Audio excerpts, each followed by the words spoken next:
Hello and welcome back to another episode of On the Continuum. I am your host, David.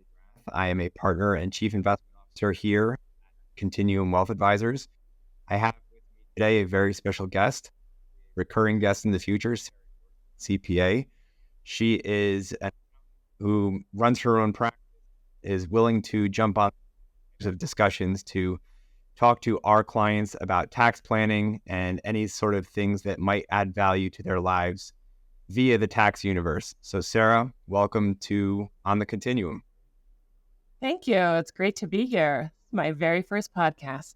All right. Well, I'm happy that we're able to get this together for people because I know that taxes are top of mind for people, maybe not all year round, maybe they should be, but you're here to point people in the right direction when it comes to this stuff. And so one topic that I think is going to start being brought up more frequently, especially maybe given some of the rules that are in place with inherited IRAs, and we'll get into some of the details with that in a second, but converting to a Roth IRA. First, I want to break down the difference between a Roth IRA and a traditional IRA and why somebody might convert to a Roth IRA. Sure. Yeah. This is definitely a big topic at hand. So I think it's great that we're chatting about it today. So yeah, a Roth, we have several different types of retirement accounts. The two that you discussed are traditional and a Roth IRA. A traditional IRA is one that you have taken a tax deduction for mostly. Usually it's a tax deferred current income tax year deduction, grows tax free. And then when you take those distributions from the traditional IRA, hopefully in your retirement years, you're taxed on that income. The difference between that and a Roth IRA is that you do not receive a current year income tax benefit for making the contributions to the Roth. It does still grow tax-free, similar to a traditional, but when you take those distributions out in retirement, they are not taxable at that point. So it has the double, advantage of deferred growth, meaning, no tax on that growth, and then no tax when you take it out in retirement. I like to always frame it as, do you want to pay taxes now or later? And the question I get back is, well, which should I do? And one of the considerations is obviously going to be what the tax rates are for that person now versus when they withdraw.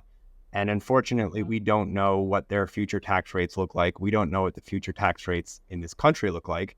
And I will always tend towards having a diversified approach to your taxes in retirement, which allows you to be a bit more flexible. And the idea of converting to a Roth IRA, I think, allows people to take advantage of a certain situation.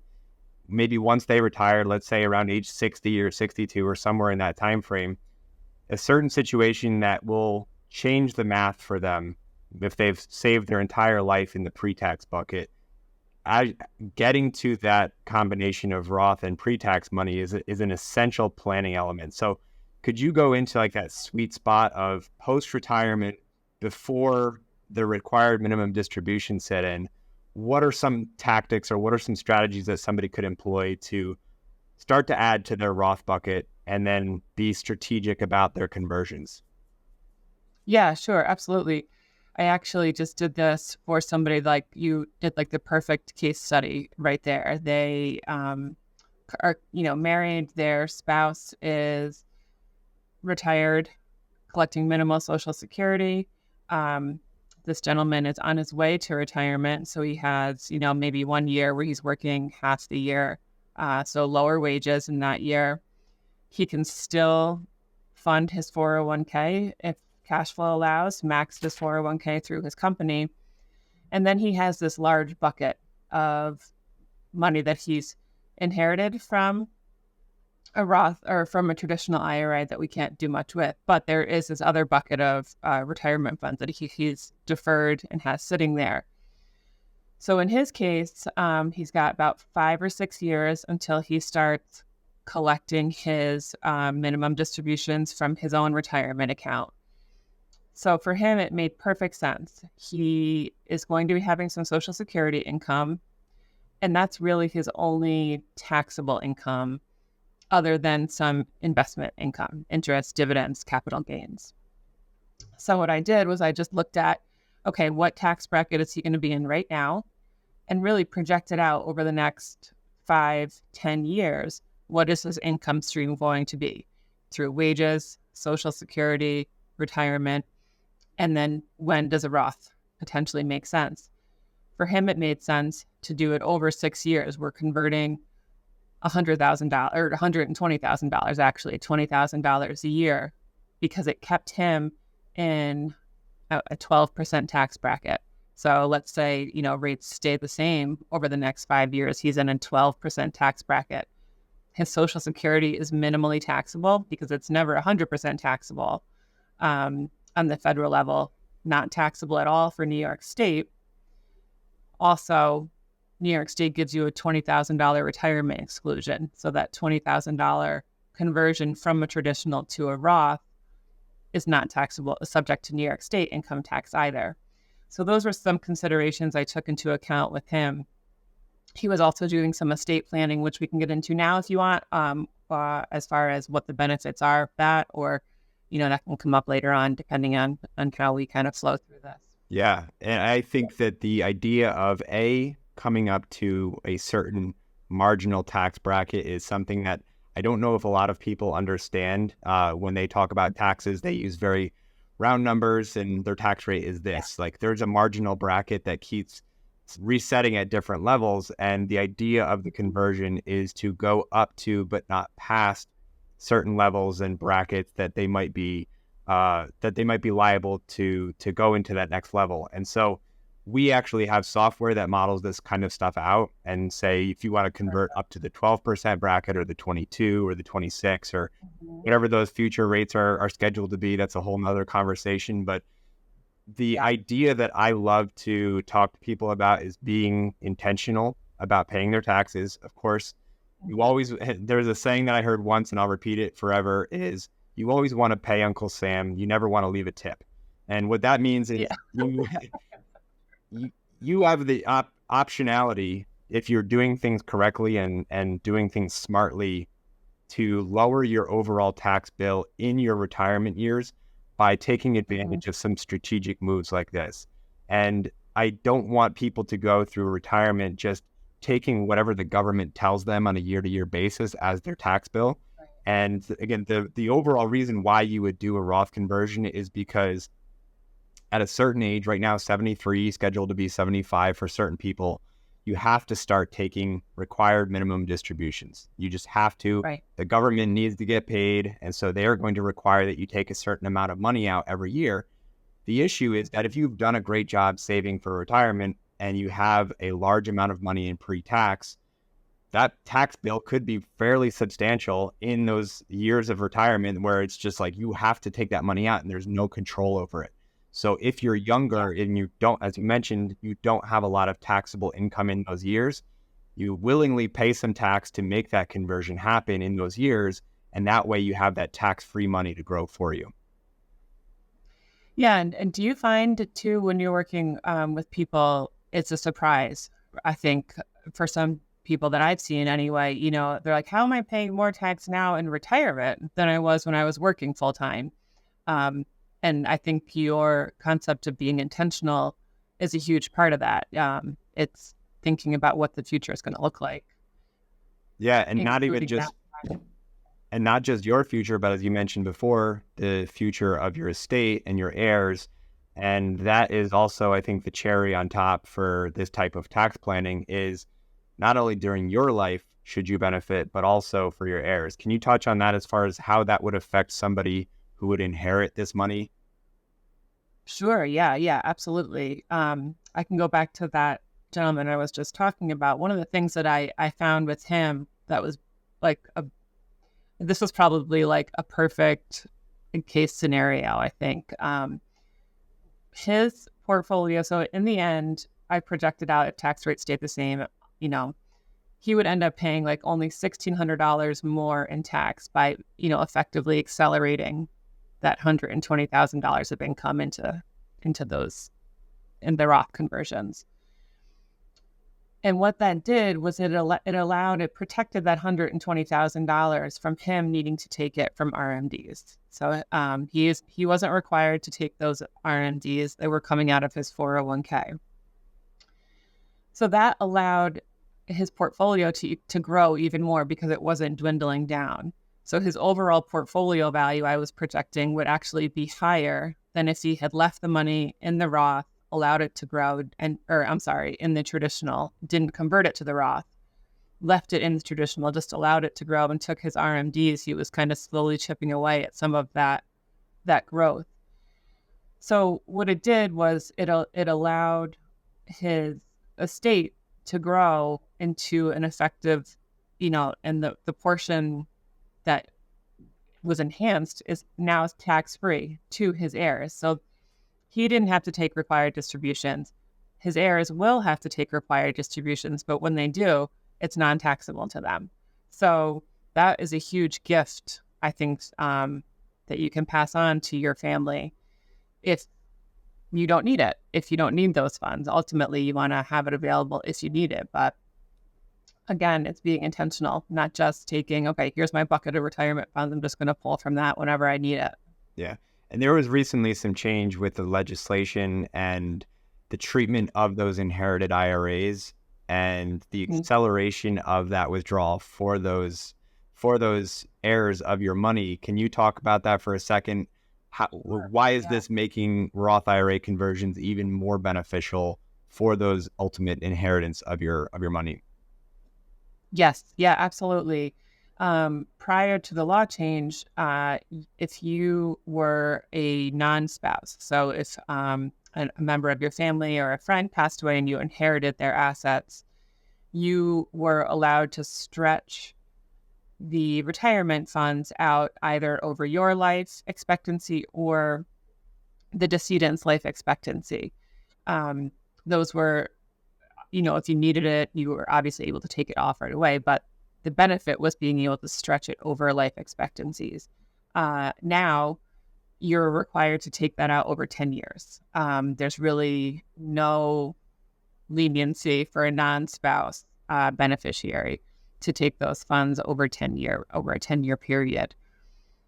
So you're not able to stretch it as long as you would like to, and hopefully pay a lesser amount of tax by stretching it out over a number of years versus condensing it into those 10 years.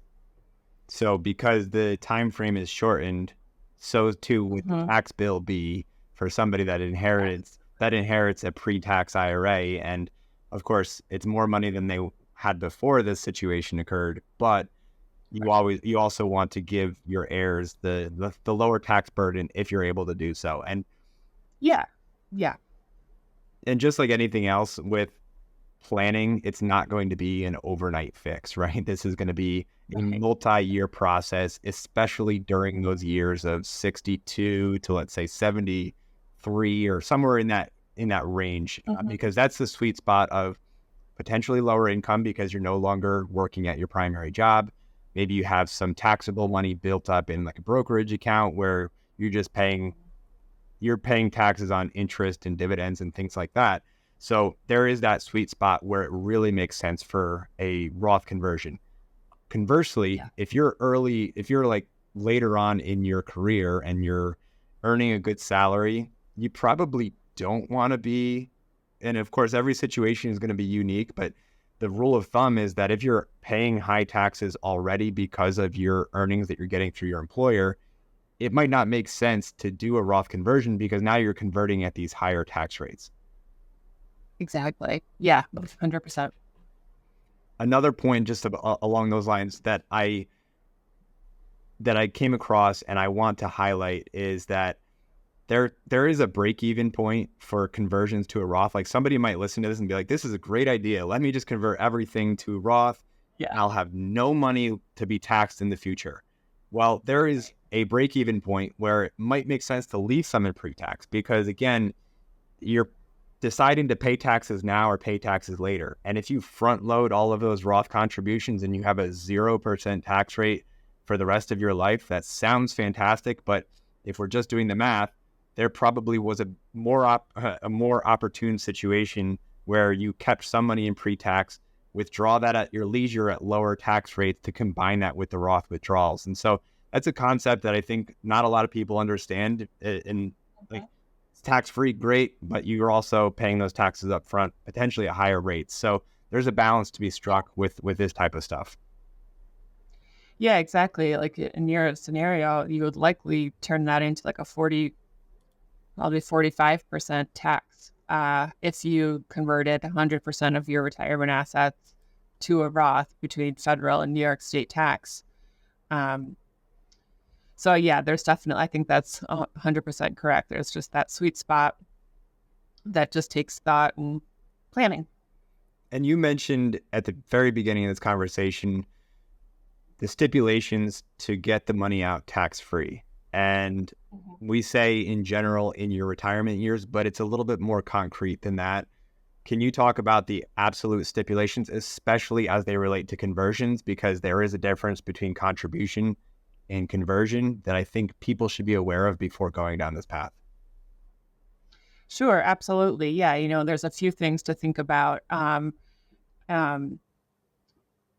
And I guess let me just clarify your question. Were you talking about like potential penalties that might be paid? Yeah, in order to get the tax-free withdrawal, the rules around withdraw the qualifications that you have to satisfy in order to get that money out tax-free.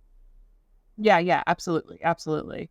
Right. So one of the biggest ones is the holding period that you have a Roth for. There's a 5-year holding period from the date it's opened before you can start taking withdrawals from it.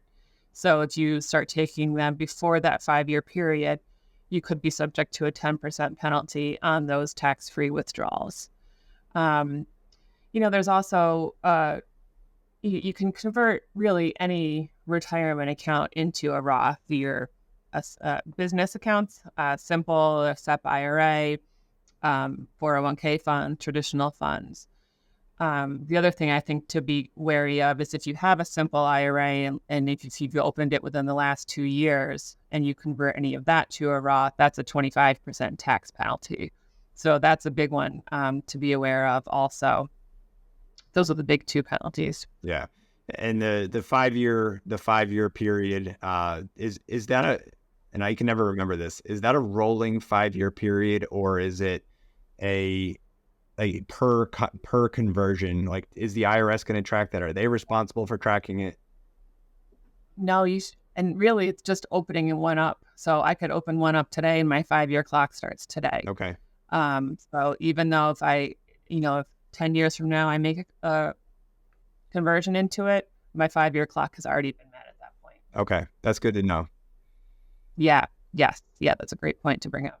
And I mentioned that there's a difference between conversion and contribution.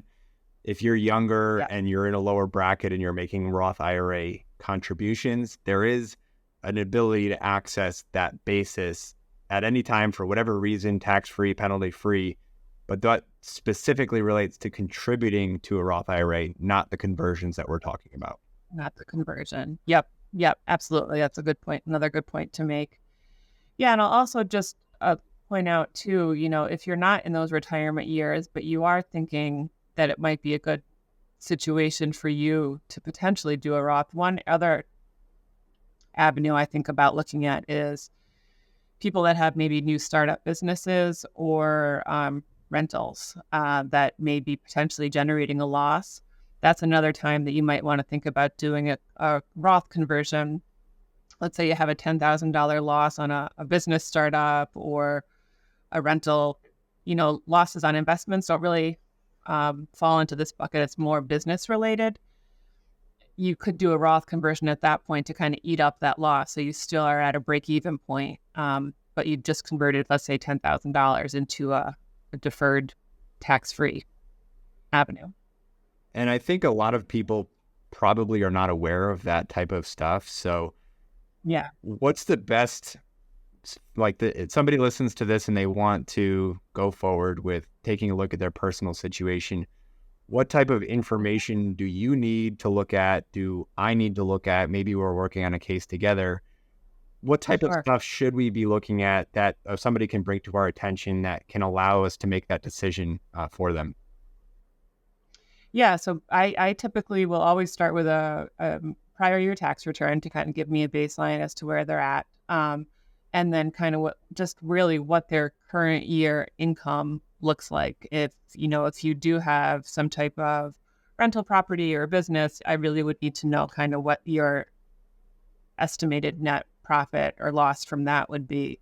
Um, and then I think, just any other sources of income. Those are really kind of the biggest pieces that I need to be able to do my calculations. And then on your end, I would think right, just kind of investment values that you have or asset values for those investment accounts that we might want to convert over to a contributor Roth. Yeah, there's this one slide on our retirement software that we use, our financial planning software, where it breaks down the different buckets and it's in this nice pie chart, and it allows people to visually see the different potential buckets of money that are available for them in retirement. And just like investing, just like anything else, diversification is going to be a good thing because it gives you the choice. It gives the taxpayer the choice to be intentional about where they're taking money from, and then to properly plan for the future by lowering that ultimate tax bill that they're going to have to pay throughout their retirement years. And as you mentioned too, that their heirs will potentially pay if they do inherit this money. So I think that we've gone through a pretty thorough explanation of the idea of converting to a Roth. If you do have any questions, reach out to us directly at Continuum, reach out to Sarah at, can you just give your website for people listening? Sure. Yeah, absolutely. It's Dorsey Tax and Accounting, and the website is dtacpas.com. Okay, we'll include that in the show notes, in the description, whatever it takes. I would definitely encourage you to check that out. If you are currently working with somebody, make sure that they're aware of any conversions that you're planning on doing so that they can incorporate that into what they're doing for that year. If you're working with a financial professional, same thing. You want to be coordinating with the financial professionals in your life to make sure that you're not going on, you can do it on your own, but just like anything else, you don't want to run that risk of doing something incorrectly, pay a tax bill that's higher than you expected, potentially miss something on the forms. You want to make sure that you're checking all those boxes. So I would encourage you to reach out to either us or Sarah or both if you do have any questions, and we can project out your situation. We can give you some actionable steps to take in order to set you on that path to being intentional about your taxes in retirement. Sarah, anything else? That's all I got. You did great. All right. Good summary. Thanks again for joining. And we hope to do this fairly frequently. It's going to be part of something that we're doing where we bring Sarah on to discuss all things taxes. So thanks again. And we look forward to hearing from you again. Thanks, David. All right. Take care.